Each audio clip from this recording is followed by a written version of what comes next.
കേരളം ഉൾപ്പെടെയുള്ള സംസ്ഥാനങ്ങളിലെ വോട്ടർ പട്ടികയിൽ തീവ്ര പരിശോധന നടത്താൻ ഒരുങ്ങുകയാണ് കേന്ദ്ര തെരഞ്ഞെടുപ്പ് കമ്മീഷൻ. സെപ്റ്റംബർ 30-നകം തയ്യാറെടുപ്പ് പൂർത്തിയാക്കാൻ സംസ്ഥാനങ്ങളിലെ മുഖ്യ തെരഞ്ഞെടുപ്പ് ഉദ്യോഗസ്ഥർക്ക് നിർദ്ദേശം നൽകി.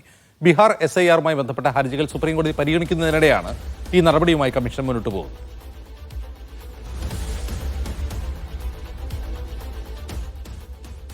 കേരളത്തിലെ വോട്ടർ പട്ടികയിൽ തീവ്ര പരിശോധന നടത്തുന്നതിനെതിരെ മുസ്ലിം ലീഗ് തെരഞ്ഞെടുപ്പ് കമ്മീഷന്റെ നീക്കത്തെ ശക്തമായി പ്രതിരോധിക്കുമെന്ന് ET Muhammad Basheer MP media വണ്ണോട് പറഞ്ഞു.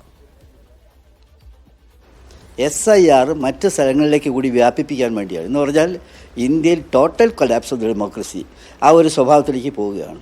അതിനെതിരായിട്ടുള്ള പ്രക്ഷോഭം കൂടുതൽ ശക്തിയാവും. ഇപ്പം ഞങ്ങൾ കേസിന് പോയിട്ടുണ്ട്. ഞങ്ങൾ പാർലമെൻറ്റിൽ സമരം ഉണ്ടാക്കുന്നതിന് വേണ്ടി ഏറ്റവും സഹകരിച്ചിട്ടുണ്ട് എല്ലാ പാർട്ടികളും, ഇന്ത്യ അലയൻസ് എല്ലാ പാർട്ടികളും. ഞാൻ വിചാരിക്കുന്നത് ഇന്ത്യ അലയൻസിൻ്റെ അടിയന്തര മീറ്റിംഗ് വിളിക്കുമെന്നാണ്. ഞങ്ങൾ പറയട്ടെ, എല്ലാവരും പറയും. എന്നിട്ട് പുതിയ പ്രോഗ്രാം ഓഫ് ആക്ഷൻ കൂടി, കാരണം ഇപ്പോൾ ഇവർ SIR ഇപ്പോൾ ബീഹാറിലെ എക്സ്പെരിമെൻറ്റ് നമ്മൾ കണ്ടു. അതിനുശേഷം മറ്റു സ്ഥലങ്ങളിലേക്ക് വ്യാപിപ്പിക്കാൻ പോവുകയാണ്.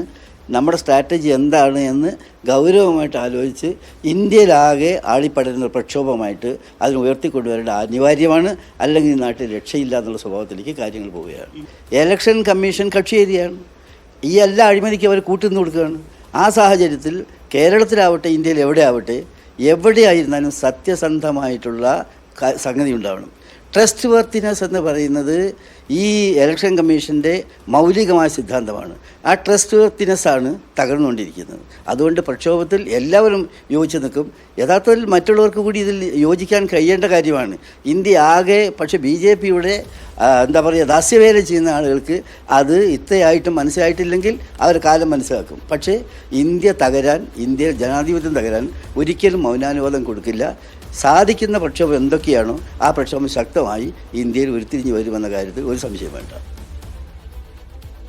ധനസുമോദ് വിവരങ്ങളുമായി ചെയ്യുന്നു. സുമോദ്, ഈ എല്ലാ സംസ്ഥാനങ്ങളിലും SIR നടപ്പാക്കണം എന്ന നിർദ്ദേശം എന്ത് തിരിച്ചറിവിന്റെ അടിസ്ഥാനത്തിലാണ് കമ്മീഷൻ നൽകിയത്?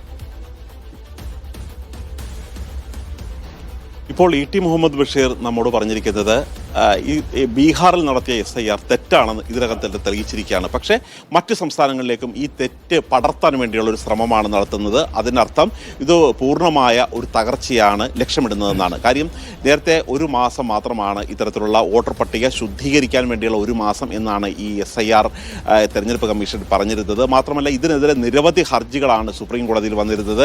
യോഗേന്ദ്ര യാദവ് ഉൾപ്പെടെയുള്ള ഹർജിക്കാർ നേരിട്ട് വാദിക്കുകയും മരിച്ചുപോയി എന്ന് പറഞ്ഞ് പേര് വെട്ടി നീക്കം ചെയ്ത ആളെ സുപ്രീം കോടതിയിൽ അവരെ ഹാജരാക്കുകയും ചെയ്തിരുന്നു. ഈ സാഹചര്യത്തിലാണ് ഈ SIR പുനഃപരിശോധന നടത്തണം, ഒരു കാരണവശാലും SIRമായി മുന്നോട്ട് പോകാൻ കഴിയില്ല എന്ന് പറഞ്ഞത്.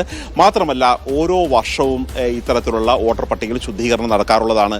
മരിച്ചവരെയും സ്ഥലം മാറിപ്പോയവരെയും ഉൾപ്പെടെയുള്ളവരെ നീക്കം ചെയ്യുകയും പുതിയ ആളുകളെ ഇതിലേക്ക് ആഡ് ചെയ്യുകയും ചെയ്യുന്നതാണ്. പക്ഷേ ഈ പുതിയ പുനഃപരിശോധനയുടെ അടിസ്ഥാനം തന്നെ പുതിയ ആളുകൾ ആരും ഈ വോട്ടർ പട്ടികയിലേക്ക് കടന്നു വരുന്നില്ല എന്ന് തന്നെയാണ്. 2002 കേരളത്തിൽ അവസാനമായി വോട്ടർ പട്ടികയിൽ ഇത്തരത്തിലുള്ള ഒരു പരിശോധന നടത്തിയത്. ഈ പലപ്പോഴും പരിശോധന നടത്തി കഴിയുമ്പോൾ അത് ജനം അറിയാതെ തന്നെ നടത്തിക്കൊണ്ടുപോകുന്ന പരിശോധനയാണ്. അതായത് 2002 കേരളത്തിലായാലും 2003 ബീഹാറിലായാലും പ്രത്യേക തീവ്രമായ പരിശോധന നടത്തി കഴിയുമ്പോൾ ഒരു ഫോം പൂരിപ്പിച്ച് BLOയുടെ കയ്യിൽ കൊടുക്കേണ്ട ഒരു സാഹചര്യം ഉണ്ടായിട്ടില്ല. ഇവിടെയാണെങ്കിൽ 1987 ജൂലൈ 1 ശേഷം ജനിച്ചവർ അവരുടെ മാതാപിതാക്കളുടെ ജനന സർട്ടിഫിക്കറ്റ് അടക്കം ഹാജരാക്കണം എന്നുള്ള ഒരു കാര്യമാണ് പറഞ്ഞിരിക്കുന്നത്. ഇതിനുവേണ്ടി 11 രേഖകളാണ് ഇലക്ഷൻ കമ്മീഷൻ നേരത്തെ നൽകിയിരുന്നത്. ഇതിലേക്ക് 12ാമത് രേഖയായി സുപ്രീം കോടതി തന്നെയാണ് ആധാർ കാർഡ് കൂടി ആഡ് ചെയ്തിരുന്നത്. ഈ ആധാർ കാർഡ് ആഡ് ചെയ്യാതിരിക്കാൻ വേണ്ടി സുപ്രീം കോടതിയിൽ ഹാജരായ സോളിസിറ്റർ ജനറൽ തുഷാർ മേത്ത വളരെ ശക്തമായിട്ട് തന്നെയാണ് പ്രതിരോധം തീർത്തത്. ആധാർ കാർഡിൽ കൃത്രിമം ഉണ്ടാകും എന്നുള്ളൊരു കാര്യമാണ് പറഞ്ഞത്. അങ്ങനെ കൃത്രിമം ഉണ്ടാവണമെങ്കിൽ നിങ്ങൾ ഇക്കാര്യങ്ങൾ പരിശോധിച്ച് കണ്ടെത്തൂ എന്നുള്ളൊരു കാര്യം തന്നെയാണ് പറഞ്ഞിരിക്കുന്നത്. അതുകൊണ്ട് ഇതിനകത്ത് ഒരു അടിമുടി പ്രശ്നമുണ്ട് എന്നൊരു തെളിഞ്ഞിരിക്കുന്ന രേഖ